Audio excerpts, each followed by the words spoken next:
Nous avons parlé des différentes façons de définir une suite. Parlons brièvement de la façon de les représenter sur un graphique. Rappelons le cas des fonctions.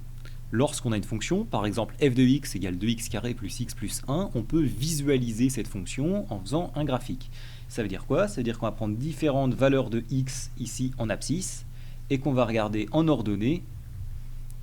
En ordonnée, on va placer f de x. Souvenez-vous, x en ordonnée, en abscisse, f de x en ordonnée.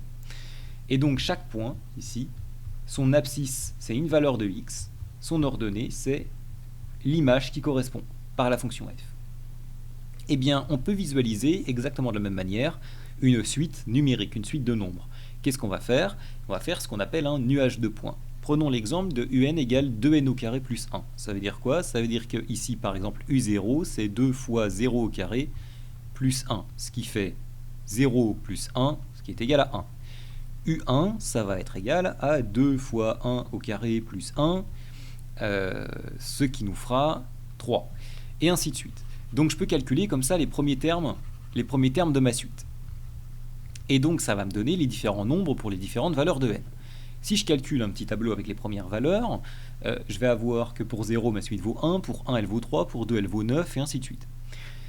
Ces points, je peux les placer sur un graphique, tout comme je le faisais pour les fonctions. Alors, quand x vaut 0, ma suite vaut 1, quand x vaut 1, ma suite vaut 3, et ainsi de suite. Et donc je vais placer chaque point ici.